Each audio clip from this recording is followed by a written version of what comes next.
Hold please, I have to plug my phone in.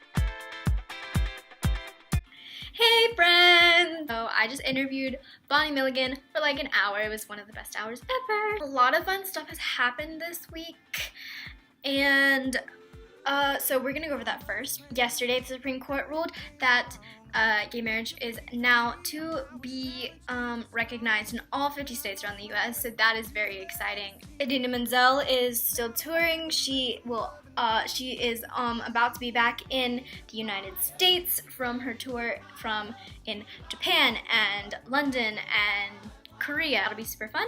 Coming up soon, I'm thinking of doing a what is on my phone. You see me? Because a lot of you have been asking me, like, what app do you use to do this? What app do you use to do that? Stuff like that, tips and fun stuff from my phone. But right now, we are gonna watch the interview I just did with Bonnie. There were some technical difficulties. The camera kept going out on her side, not 100% sure why. It might have been here because there is a storm going on outside. It is thundering and lightning and rain pouring down loudly. So that might also be the problem. But it's cool. You can still hear her. You can still hear her answers. And yeah, so enjoy. We are here with Bonnie Milligan. Hello. So you were just in the tour for Kinky Boots. Yes. Correct? Well, I did a couple of off-Broadway shows. Okay. I did a new musical with Matt Doyle called Jasper and Deadland, which they actually just did in Seattle, but I was on tour. And then I did like a 50 Shades of Grey parody, which was just like ridiculous. It was really fun. And then now I'm actually in Oregon, so I'm doing a new musical that's been written by Jeff Whitty, who wrote Avenue Q and Bring It On. And he actually wrote it with me in mind, which is really cool and fun. And it's all the music of the Go-Go's. And so it's got like Our Lips Are Sealed and Head Over Heels, Vacation, all the really good stuff from the 80s. And but it's set in Elizabethan times, and it's in iambic pentameter. So it's a little bit like Shakespeare, but it's also kind of modern talk in that rhythm. That's cool. And with 80s music, which is really fun. So that's where I met Laura Osnes a year ago. She and I did a workshop of it in New York together, and we played sisters. So now I'm doing it, which is really great. It's at the Oregon Shakespeare Festival. So it's an outdoor theater. It's really beautiful out here. And the shows have been going really well. It's really cool. It's a brand new musical. I hope it goes to New York or something. Yeah, that'd be cool if it went like off Broadway. That sounds like something people would really like. Yeah, I think it'd be really good. So it's kind of funny. The last year I went from Cyndi Lauper to now the Go-Go's. Yeah. Some of my characters, like in Kinky Boots, Pat loved pink, and her name was Pat, and now I'm Pamela, and I love pink. So You're already playing a role. So when this finishes, hopefully that's not super soon, but when this does finish, right, what character or role would you like to play next on Broadway or off Broadway or tour or new show? Well, I mean, my dream would be for this show to keep going and to get on Broadway and then to do that. Like my dream was always to originate a role in a musical in some way. So that would be really cool since I've now been with it a year. Like if it could, you can do it from a workshop in a room to all of the different renditions. But I mean, dream of all dreams, of course, is still to be like the first chubby Elphaba. So during a show, how do you keep your voice, like during Kinky Boots, I guess, since you did 8 shows a week, how do you keep your voice so healthy and ready?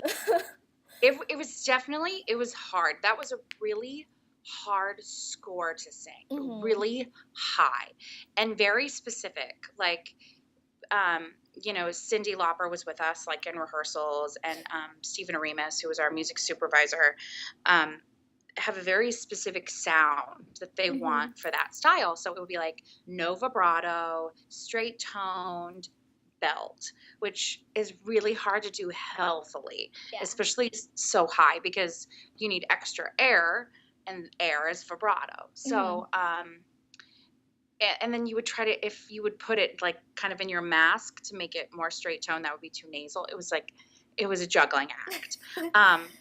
So you kind of, you find ways to be like, I mean, of course you're not going to do no vibrato because that would be really unhealthy. So we found ways where in rehearsals they would be like, okay, I can take that amount of vibrato. Then if it would get too much, they would tell us. But so it's all about like how you take care of yourself for sure. Like you have to get plenty of sleep. I sleep, at least with my head elevated a bit because I don't want like, if you're down, sometimes I've had like a bit of acid reflux where it could come up and that can damage you. A humidifier. All of us had like little personal steamers. And what was really hard about Kinky Boots too is because you're on the road, you experience different climates, different, like being so dry in Vegas and Arizona. And it's really dry here actually in Oregon, where you need to steam and be like, oh, okay. And how the different climates kind of affect you. Lots of water, a lot of water. And just making sure you do warm-ups and in between numbers, because you would be so high, like you're, need to kind of reset your larynx. So just kind of coming back down and just doing that in between songs, even to the difference between when you're talking and when you're singing so high. And I even do that in this show here. And warming down after a show is really helpful and important. Yeah, and it would be interesting. We would be in different theaters, and sometimes the orchestra would be in front of the stage. And if they're out, it's like a rock band, so their sound would be coming at us harder. And we would do sound checks in every city the first day.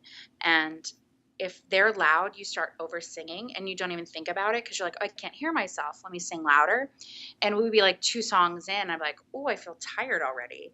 I'm over singing. So it's like you have to be so aware of everything, it was just like something I learned because when you're changing venues all the time. So just being like hyper aware of yourself and your body and knowing some days you're going to be like tired if you're run down, if you're not sleeping well enough, into how you can place things a little bit differently so it still sounds about the same, but you can protect yourself, because that's the most important. Because at the end of the day, it's like you have to think you have a career as a singer, or like you can do this like show for 2 months and then damage yourself.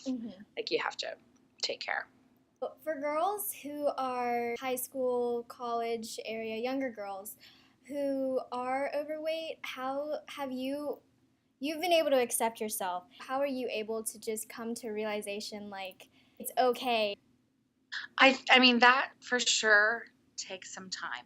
It's so much energy to not like yourself, and to say, well, I don't look like everybody else. I look at pictures of myself even when I was younger, and I was wearing a size 10 or 12, but I was always really tall, and I had, like boobs and a butt, and I had bigger thighs, and I wasn't big at all. I look at myself, I was like, I was so thin, but all of my friends were single digits, and that's all I could see and hear. And, and it was like, I got caught up on those numbers, and I couldn't ever just, I think, be in my own body. It was always about a standard or about a look or, what I was wearing or what I couldn't wear. And that's a really exhausting way to live. And when people say, oh, but you're beautiful, and you can't hear it, it's sad. And I do think it has to do with who they see and who they hear from. You know what I mean? That like, if nobody looks like you that is known to be attractive, that's hard. But at the end of the day, what matters is if you're healthy. And,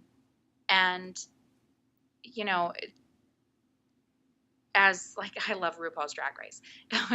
She always says, if you don't love yourself, how in the hell are you going to love somebody else?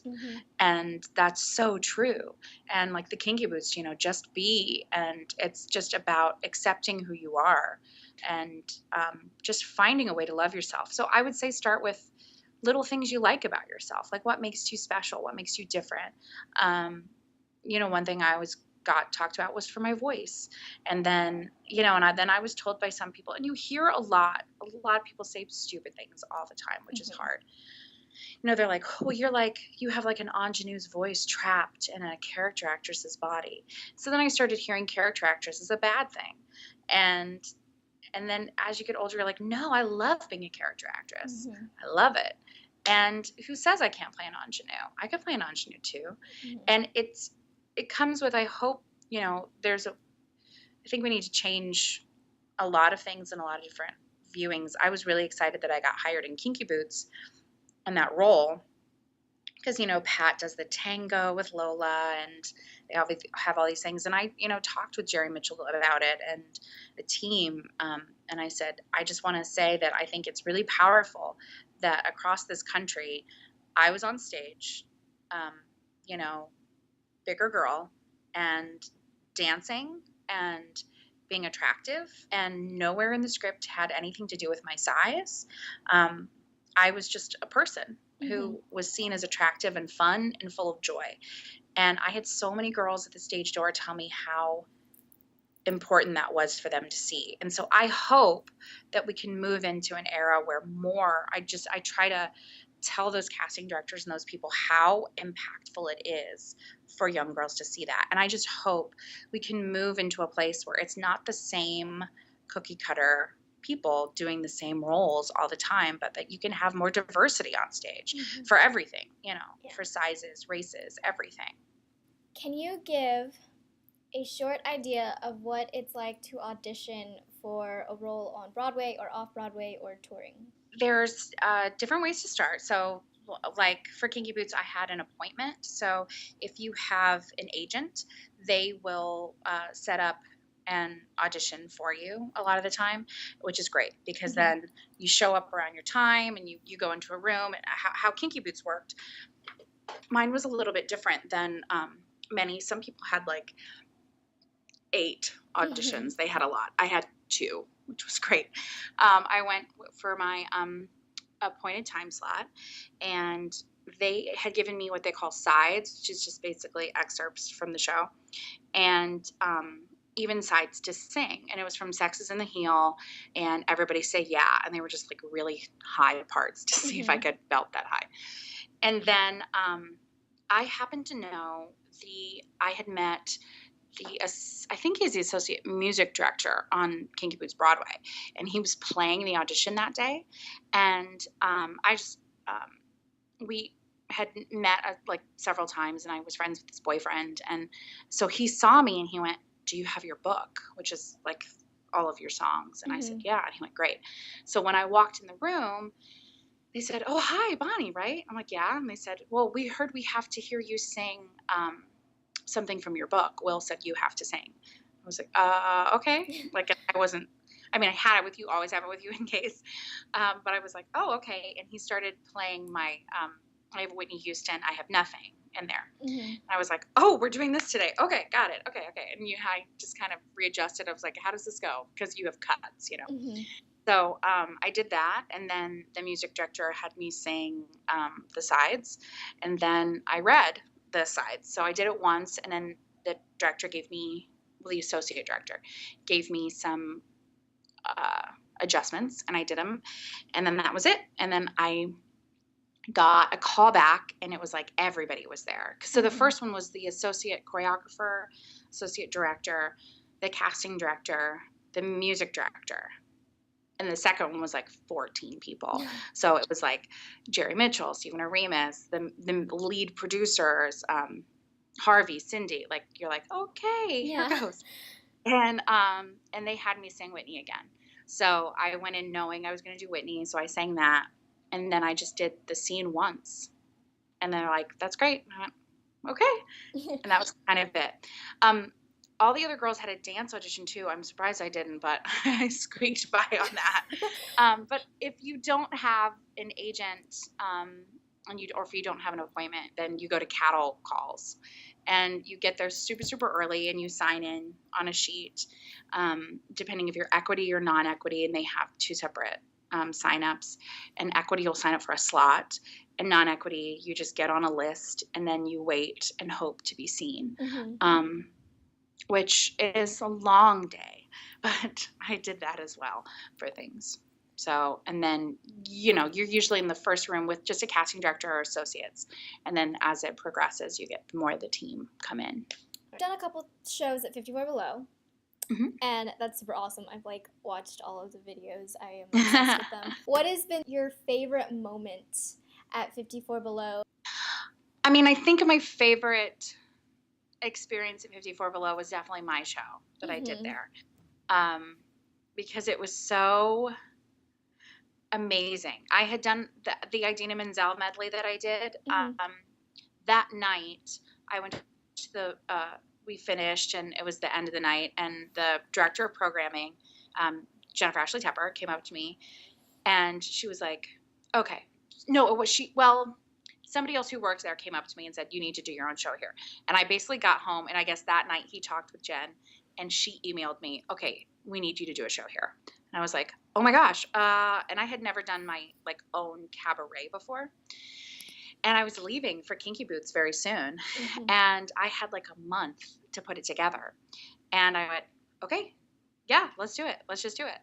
And I contacted Andy Einhorn, who is amazing, and he worked with Laura on Cinderella, and he music directed, and he was doing Bullets Over Broadway, and he's like Audra McDonald's music director. So I was like, I want the best. I want Audra's guy. I'm like, if I'm gonna go for somebody, I want Audra's guy. And he was a friend, and so I was like, he's gonna say no because he's so busy and really well established and famous in his own right.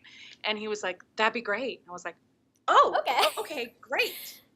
So he does this for Audra for her concerts, and he travels with Laura, and they do all these kind of concerts all the time. So he was so instrumental, and it was so much fun because while we were friends, we hadn't ever really spent a lot of time together. And so it was so great working with him on that. He's so brilliant.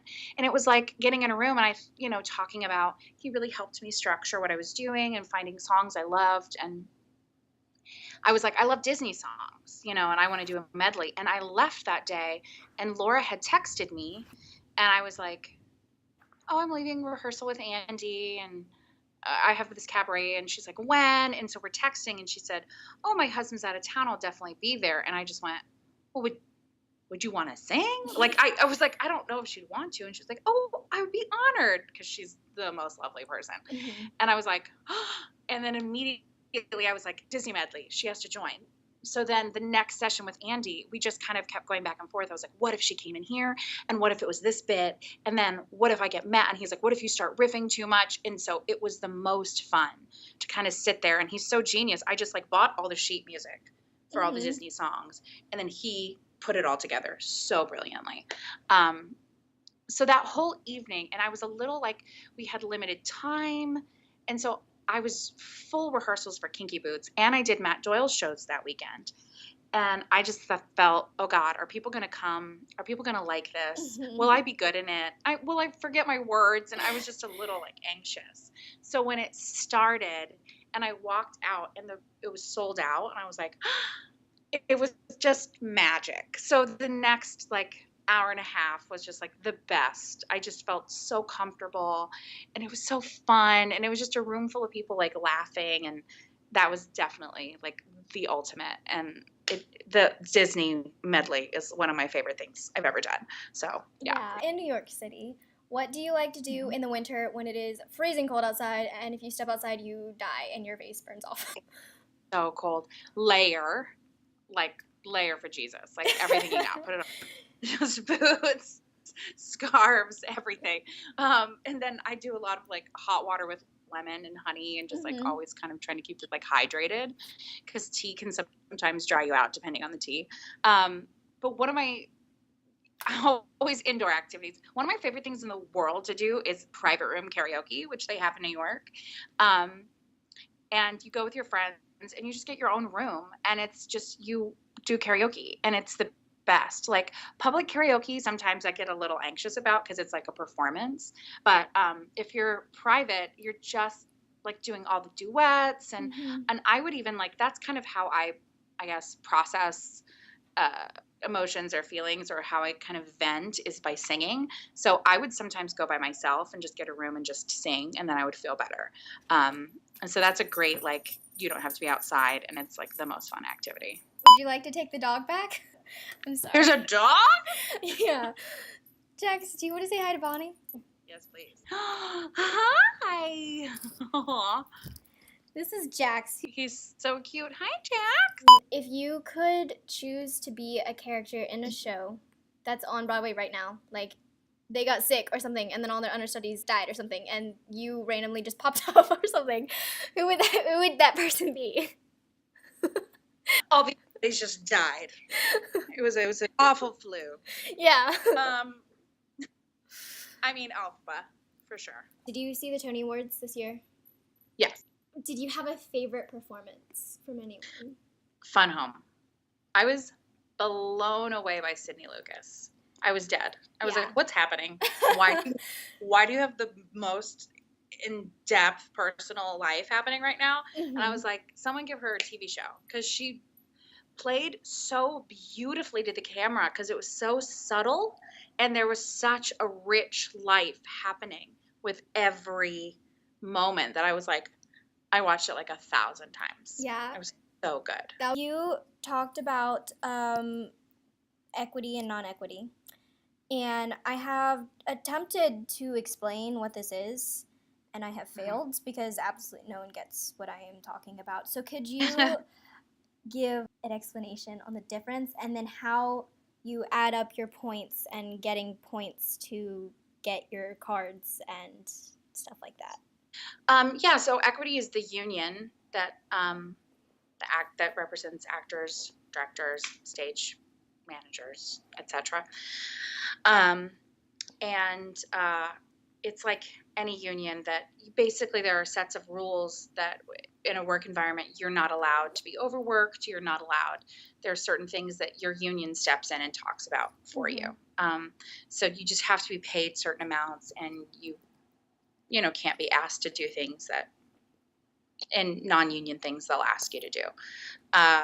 Because they have, differences of like union tours and non-union tours. And it's about the kind of the conditions. So like union, for example, like a non-union tour, I had friends that would do things where they would hit like 3 different cities in 1 week and really have no time. They're just on buses and there's no time to really rest in between. And you wouldn't be able to do that on a union tour just because it's really hard on you as the actor. So I don't think you can do anything less than a week in one city as a union tour. And you get paid more and there's all that. So some people get what they call like their eligibility card. And you basically, they have productions where it's with union and non-union actors in it. And I'm not quite sure the exact eligibility of how you get said card or how many, because I went straight union, how many productions you're in to be able to get the card, and then you start accruing points. So each show would have, they could assign you so many points for the completion of the show. And so you have to do a number of those union, non-union tours that will see your eligibility card. And then you, I'm assuming, have things to turn in to prove that you've accrued the right amount of points to finally be able to join the union. And some people wait to decide to join. And when they can, just because it depends on what work you want to do. There's plenty of those non-union tours. There's some regional gigs that aren't union. But if you want to work in New York, it's, union. Cool. Okay. So for people who don't have agents and they're just kind of like looking around, finding an audition, do you know any like places one can look for auditions? Like I know sometimes Playbill has, like Playbill.com has things, and then Backstage, I'm not 100% sure, like how reliable that is, because I don't know anyone who uses that except for me, and I just kind of look at it every now and then. But I've never been to an audition before, so I don't know how to like. Those are definitely the ones that like we'll use. Like if you're not like going through an agent, Backstage is great. It's great.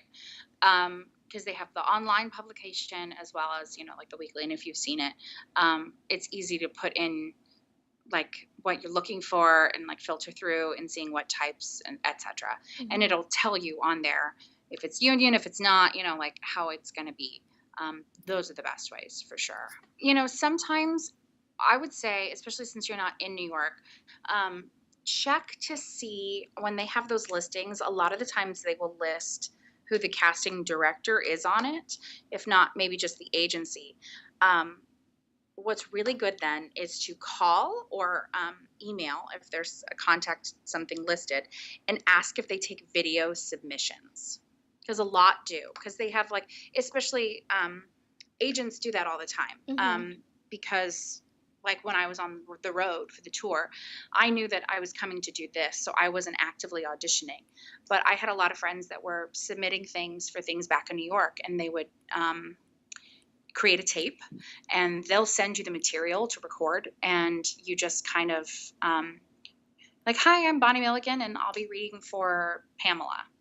And then you do the scenes and like have somebody record it and have somebody do the lines with you off camera.